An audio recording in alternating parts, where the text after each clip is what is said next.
Now to a look at the latest COVID-19 vaccination numbers. More than 41% of the total U.S. population is now fully vaccinated, and more than half have had at least their first dose. Those numbers from the CDC tonight. But some concerning news on the vaccine front when it comes to our teens. There is an article published today in the journal Pediatrics highlighting heart inflammation discovered after COVID-19 vaccination in 17 boys aged 14 to 19. All of the boys received Pfizer shots and they developed some chest pain within a few days. None were critically ill, and there is no proven link, doctors say, between the inflammation and the vaccine. This all coming as the CDC reports today an increased hospitalization rate for adolescents 12 to 17 years old. The agency says this illustrates the importance of continued COVID-19 prevention measures like wearing masks. Dr. Tina Tan is with us. She is with Lurie Children's Hospital in Chicago. Dr. Tan, I'd like to start with the latest information, and that is the CDC saying that we are seeing a rise in hospitalizations, kids 12 to 17. What do you think is driving this rise right now? We've always seen COVID in children. I just think now, since the rates are down in the adult population, I think there's more attention that's being paid to the pediatric population. Since the start of the pandemic, there have been over 4 million children that have been infected with the SARS-CoV-2 virus. And this has resulted in over 16,000 hospitalizations.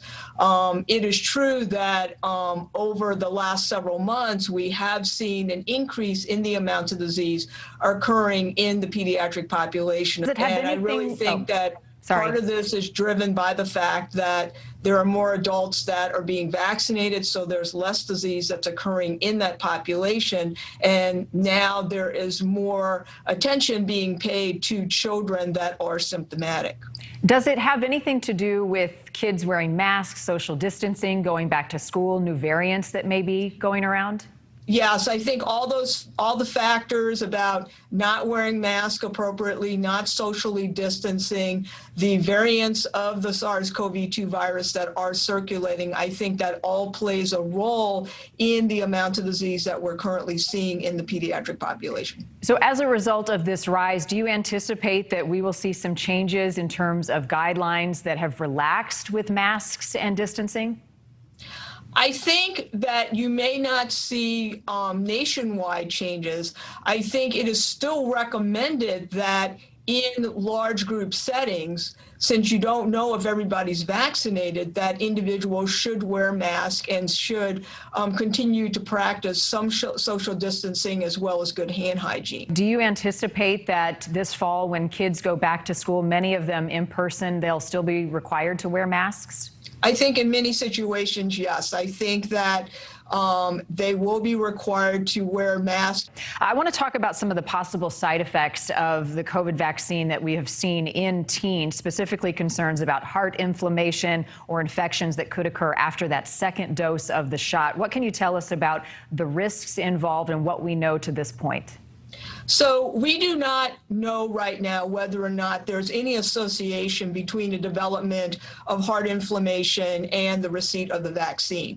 There have been several cases that have been reported of older teens and young adults that have developed myocarditis or inflammation of the heart about 4 days after the second dose of their vaccine.